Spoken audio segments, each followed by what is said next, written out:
بسم الله الرحمن الرحيم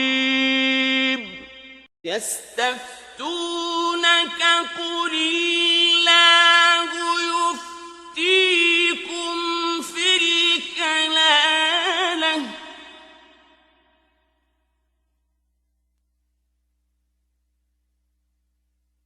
إن امرؤ هلك ليس له ولد وله أخت فلها نصف ما ترك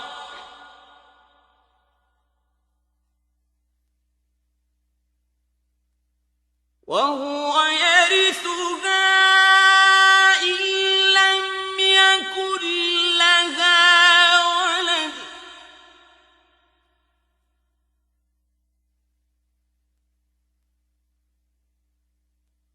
فإن كانت اثنتين فلهما الثلثان مما ترك وإن كانوا إخوة رجالا ونساء فللذكر مثل حظ الأنثيين. السلام عليكم ورحمة الله وبركاته. wani farko na cewa assalamu alaikum wa rahmatullah. Yace don Allah malam dangane da abin da ya shafi shugabanci sai aka sami wani shugaba ya ce a daina yin sallah karfe 1 ko karfe 1 saura ko kuma ya ce duk wanda ya ɗage wandonsa a kama shi, shin za a yi biyayya ga wannan shugaba? To maganar sallah manzon Allah yana da fatawa, ba mu da magana a kai. Manzon Allah ya ce matukar an samu shugabanni na musulunci ba sa sun tabbatar da wani lokaci na sallah amma dai lokacin ta bai fita ba, amma su yanzu misali a ce wa Kano misali Allah ya kiyaye a ce duk masallatai sai dai su yi sallah karfe 2, to abinda manzon Allah ya faɗa kamar yadda hadisi ya zo cikin muwatta, su ahli sunna sai su yi sallolinsu a gida a boye ta yadda ba za su tada fitina ba, sannan kuma su zo su bi wayannan limamai na hukuma, wato ayi wannan sallah domin kar a garaba kan al'umma. Kaga dai su sun yi sallarsa a lokaci a boye, shi shugaba bai ga an saba masa ba, sannan kuma sun shigo sun yi wannan ta jam'i, wato ma'ana ta nuna nafi, wato ta zame musu nafila.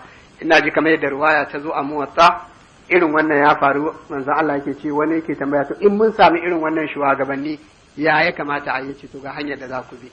Amma magana da tufafi wannan ne ina ga babu dalilin da za a bi shugaba a nan da sauransu, cewa wato ma'ana mutum ya ja wandansa, wanda kuma ina ga ma yana da wahala irin wannan shugaba a ce yayi gaba daya dan takade, wannan ne iftiradat ne, ana jin zai wani kuma da can ma bai yi ba wallanta na yanzu.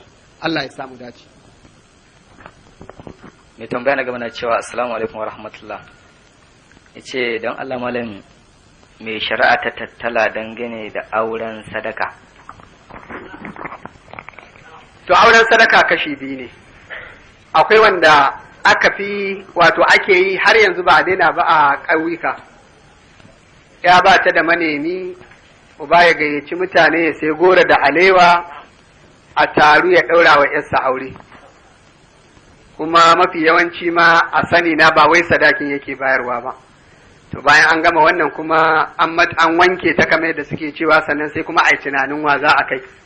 Ba mamaki malam Zakariya a kwankwasa masa kofa a ce to ga amarya an kama, to wannan aure bai yi ba, saboda wato mana ya saba shari'a. Amma misali mutum ne kaga wani mai addini, amma kuma kana ga a yanzu idan an ce ya zo ya tattara kayan aure ba shi da wannan kayan auren, ka iya bangaren amarya duk abin da ya shafe ta daman yarka ce ka dau nauyi, shi kansa bayan ka biya sadaki da irin abin da kake tunanin zaka bayar, kuma shi kansa haɗin ɗinke saboda wadatar da Allah ya maka kake da ita, to wannan babu laifi, irin wannan sadakar babu laifi, kuma an yayi abu ne wanda yake da lada da sauransu. Allah ya samu dace, wallahu alam.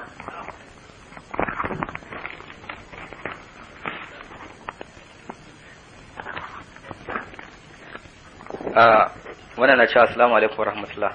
Wai dan Allah malam yaya ake gane mutum yana tsoron Allah? Wani abu ne mai sauki, tunda mun yarda cewa tsoron Allah a wuri uku yake, a zuci da baki da aiki. To amma shi ɗan adam tunda halitta ne bai san gaibu ba, shi wuri biyu yake iya gane ba. Maganganunsa kuma su dace da ayyukansa.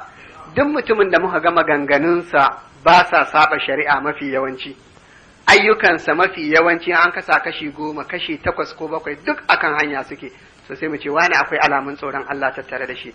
Zuciya kuma wannan abu ne wanda Allah ne kadaita da sanin me yake faruwa.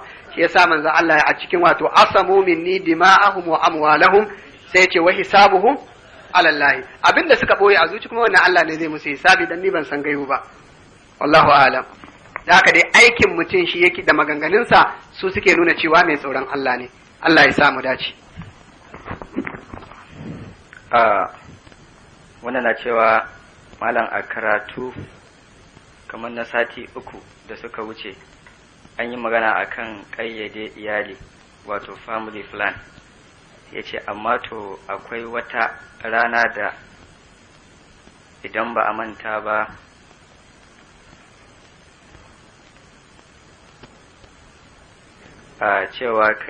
cewa wato ma'ana wani daga cikin malamai ya yi bayani akan cewar wato ƙayyade iyalin a Najeriya wato akwai kamar nuna cewa hakan ba laifi bane ba. To shin wai malam ya halatta kenan ko ya abin yake? Da kaga kayi kalbul haqa'i ka cabu da abubuwa. Mu abin da muka yi magana akan su tahdidin nasl da kuma tanzimun nasl ko tanzimul usra. Kayyade iyali da tsara iyali wannan abu ne daban.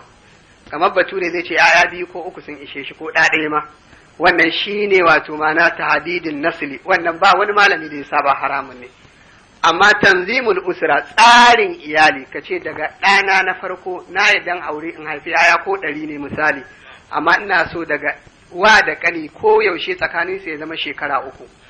Ka faɗi wasu shekaru dai wanda hankali zai yarda cewa ba ƙayyada iyali ne na dabara ba, amma kace tsakanin wa da kani shekara 10 kaga wannan ƙayyada iyali ne ta dabara. To amma sai na ce ni a fahimta ta a Saudiya zan ce kamar da Malam Albani shi yana ga da tsarin iyalin da ƙayyade iyalin duk haramun ne. Na ce wannan ya gina ne bisa yanayin jawin da yake ciki ƙasashen Laraba. Ka san su Laraba duk talaucinsu gwamnati tana taimakawa. Sai ka samu rayuwa cikin sauƙi fiye da ƙasashenmu irin na baƙaƙe. Na ce yanzu ka ga misali a Saudiya sai in ce bai halatta musulmi ya yi tsarin iyali ba. Kuma gaskiya kusan kalla ne matar da duk shekara ba ta haihuwa a Saudiya. Dan na yi tajriba wani akwai wani tun muna yara 1973 matan nan muke sauka a gidanta a nan Misfala duk shekara da yake mun je a jere sau 4 73 74 75 76 duk shekara annaji sai na samu ta haihu. To wannan ma haga yar ƙasa ce amma baka ce. To balantana kuma Larabawa su ba ma shayar da 'ya'yan suke ba sai wani lokaci ma an sun buƙaci su ga 'ya'yan. Sannan duk wani matsalar rayuwa babu. Sannan ta fuskar karatun ɗanka da wahalhalun asibiti wallahi wani lokaci in ka shiga saidaliya a Saudiya chemist sai kai mamakin anya wannan maganin na gaske ne. Yanayin wurin ma zai baka sha'awa. Ba su yadda a kawo gurɓatattun magunguna ba. Sannan abincin gwangwanin nan na jari kai ko menene na haɓaka rayuwa da gangar jiki yake bukata to wannan cikin sauki ne. Sai na ce to kaga wannan yana da bambanci da Najeriya. Wanda za a ga an haifi yaro wata 2 an fara bashi koko tilas. To kaga wannan nan ya ce ya kamata ya zama tsakanin 'ya'yansa shekara 3 ko shekara 4 wannan bai yi laifi ba. Duba da yanayin rayuwa. Ina fata an gane. To wannan shine abin da muka faɗa amma na ga ɗan uwa ya cuccuɗa abubuwa. Kullum ya ita rayuwa wato wala Allah shi ma malam Albanin da a Najeriya yake ya faɗi irin wannan nan zai kalli abu. Allah ya samu dace. Allah ya shirye da mu ya tabbatar da mu akan sunnar annabinsa sallallahu alaihi wa sallam, ya nesanta mu daga dukkan abin da ya saba wa koyarwar annabinsa sallallahu alaihi wa sallam. Subhanaka Allahumma wa bihamdika ashhadu an la ilaha illa anta astaghfiruka wa atubu ilaik. ولو أنهم فعلوا ما يوعظون به لكان خيرا لهم تثبيتا